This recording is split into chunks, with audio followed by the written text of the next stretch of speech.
Welcome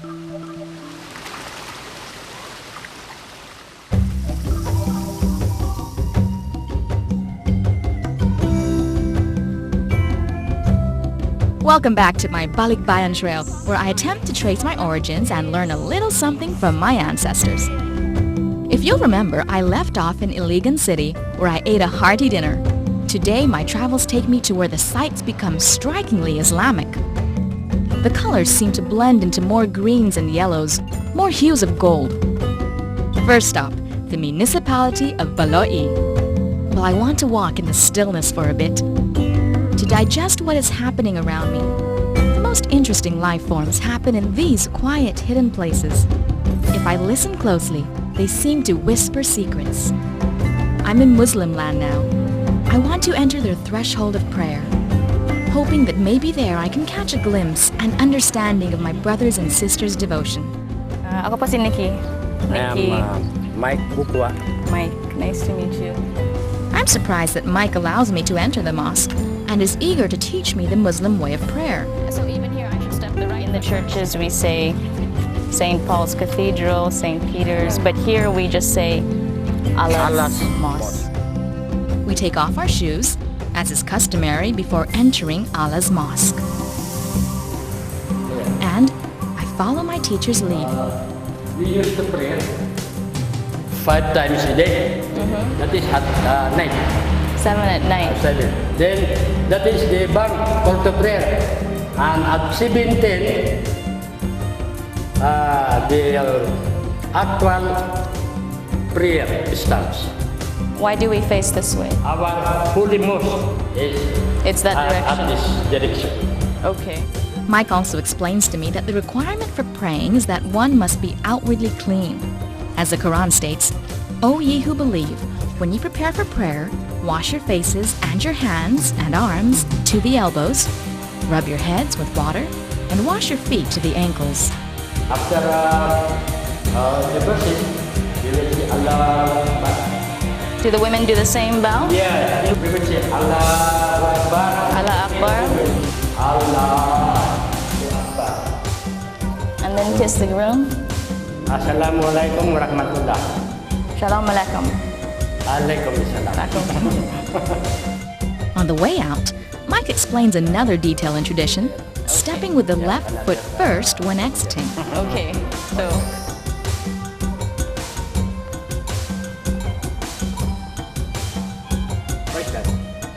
can you tell me again? Can you tell me again what that remember you were saying that you step the left first and then the right? Stay in the left, meaning to say your right foot will it specifies you are the Muslim and you will remain a Muslim till death. Oh wow, okay. So left first and then right. But I feel that in order to truly grasp, I would have to do as the women really do when they pray, completely covered. Then over yourself, this one, your head will come out there. Everything is covered except this. So now I'm holy, oops. And then sometimes even just the eyes, right? I pray for understanding, for the rest of my journey to be insightful, and I thank Him for the chance to walk among my own people in this extraordinary way.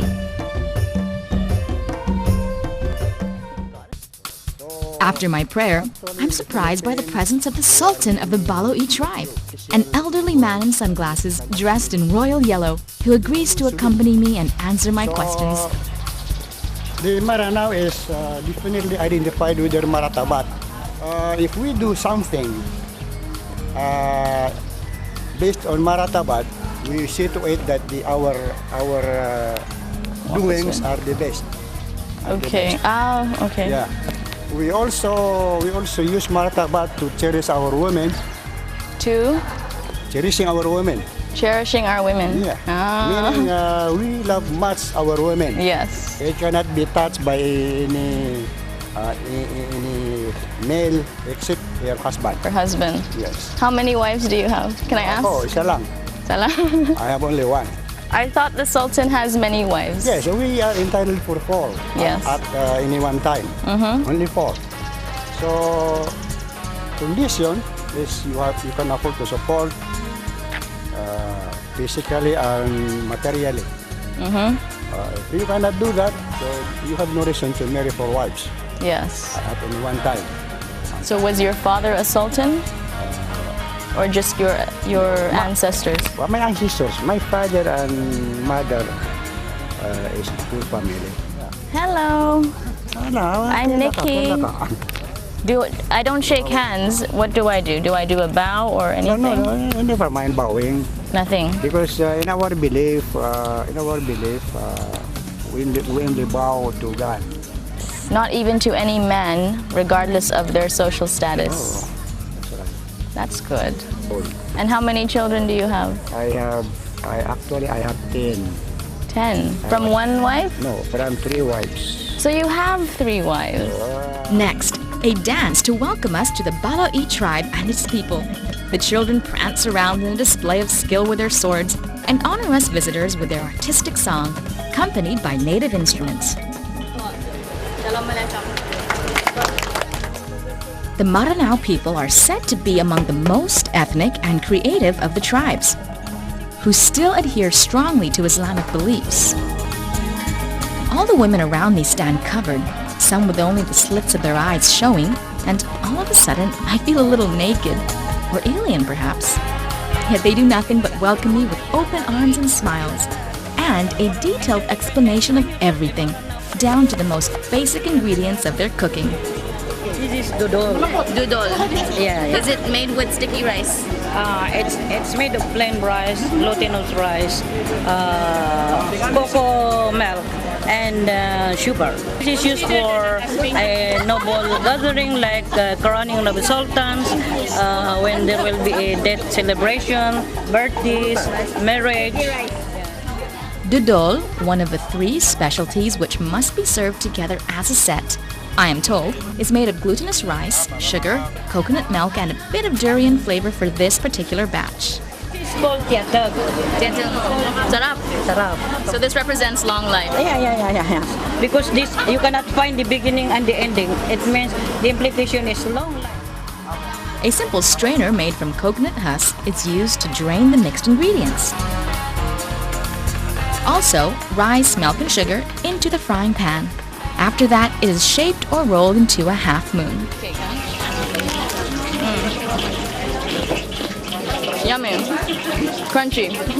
How do you say delicious? Mapetaam. Mapiaitaam. Mapietaam. Yeah. Mapietaam. Mapetaam.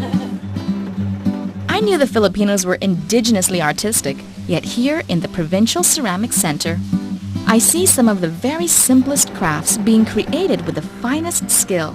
And it's not until you witness these ceramics in the making that you realize how much care and finesse is given to each one. It's a wonder that Mr. Loloy is patient enough to let me try out my clumsy hand at his art. You have to center the clay. On the wood. Yes. Sometimes it has a larger base and then it's small on the top. Yes. Then do you go tight around here to make a design? So if I go like this. Okay, you try. Oops. Note to student, never get ahead of the teacher. It's embarrassing. Where? There, in the center. Oh, I thought I was doing it upside down. So I will be the one to make a hole. This is not upside down. This is the top and this is the bottom. That is the top. This is the top. Oh, I thought it was upside down. Oh, that's the top. Okay, you make the hole. I will make a hole. You just push it down. Yes. How many years have you been doing this? Since 1972. Long time. Before I was born. So this is now looking like a pot.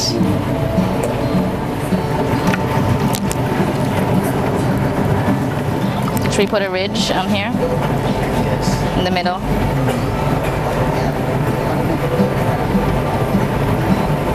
I think I could do this for a hobby. So you do first. We have to dry it first. Whoops, it's floppy. That is enough. Enough? Might fall over, right?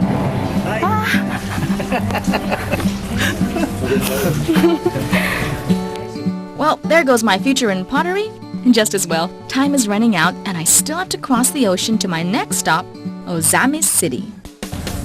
I figure since I'm already here, I'm just going to take the ferry boat because it's just 15 minutes and it's going to take me to Osamis, which is then the drop-off point for the rest of the peninsula. So if we can board that ship, I think that's my ship. That's my ship. That's my ship. All right, let's go. We're coming. The history of Osamis City, my next port of destination, can be traced back to the Spanish era.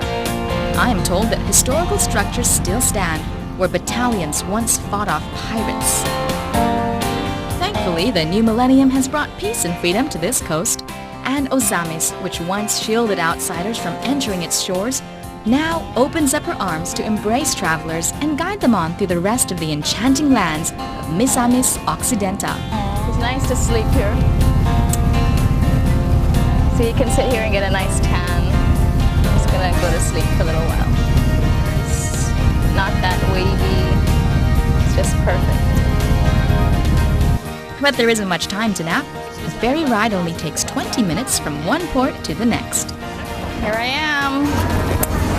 I'm just gonna wait here till someone picks me up. I don't know much about this town. I guess we'll find out as we go along.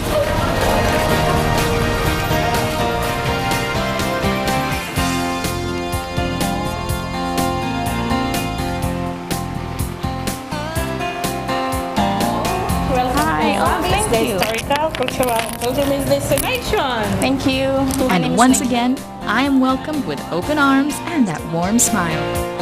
Being a visitor to the city, my guides insist I stop first at the Spanish fortress, which was built in 1756.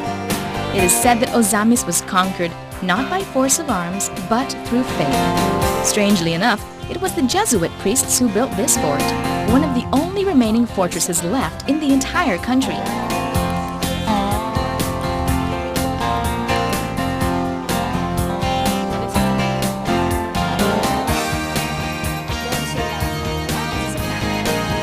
One of the 4 original cannons still remains, repainted today, yet positioned as it has been for centuries, overlooking the open sea where once they fought off pirate raids from Lanao. The fort stands quietly, yet being perhaps the oldest structure for miles around, its silence still whispers many untold stories.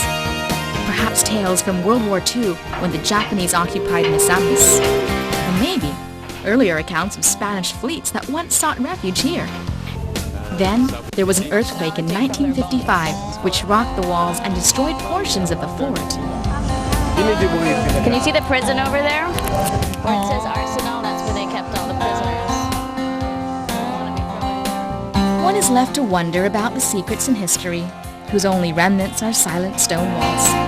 But the lighthouse stands as a commemoration and continuation of a celebrated landmark, quietly keeping watch over all who enter her shores. Many pilgrims still come to pay homage to the Blessed Virgin and light candles at the end of another day. And of course, I find my own chance to light one more prayer in another unique culture. You have a candle. You must light one too with me. Do you want to say a prayer? Would you like to light a candle with me? You do it with me. Do it, I don't. She thinks it's very funny that I'm here. Who has my coin? 25. There's one missing. You can have it. Sa'yo na yan.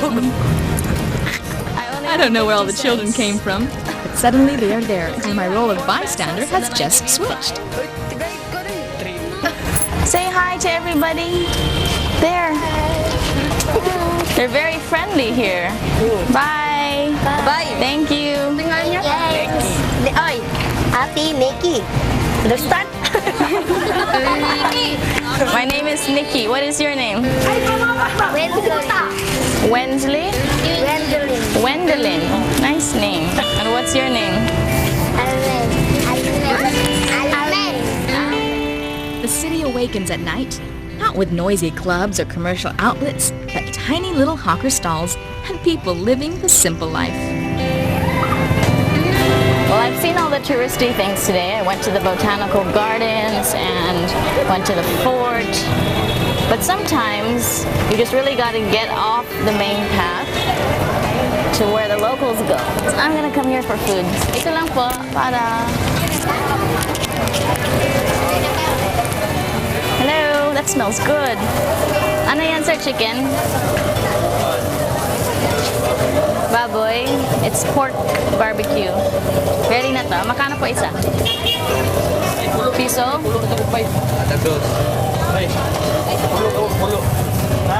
How much for one? Di ba piso lang? I think he's overcharging me. Can I try one? I'll see if your cooking is good. Are you a good cook? Yes? Yeah. Is it cooked? Is it finished? Tapos na po? Yeah. It's hot. I'm gonna check what they have at the end. Lots of barbecue. Evening po. Weird food like pork blood cubes is something I particularly don't get. Well, I suppose that in all my efforts to understand my own people, there are some things that are better left to the conclusion that those peculiar parts are simply what make each culture and representation of life unique in its own way. This one, balbakwa, ma'am. Balbak? Balbakwa. Balbakwa. Ah, it's all the innards. Pig ears and pig intestines and what else? This one, dinuguan. Alam ko yan. I know that. It's blood. Is it yummy? Yes? What do you cook it with? Yes. Sa pork, ma'am. Pork blood. With meat or just blood? Pick up ko yan na ito. Meat and blood. I'll put the lid back on. Another day ends, yet the journey through a land of history and depth has only just begun to illuminate my own understanding. In my final episode of Mindanao, I traveled to Oroquieta, there discovering that abundant life thrives in the most mediocre places.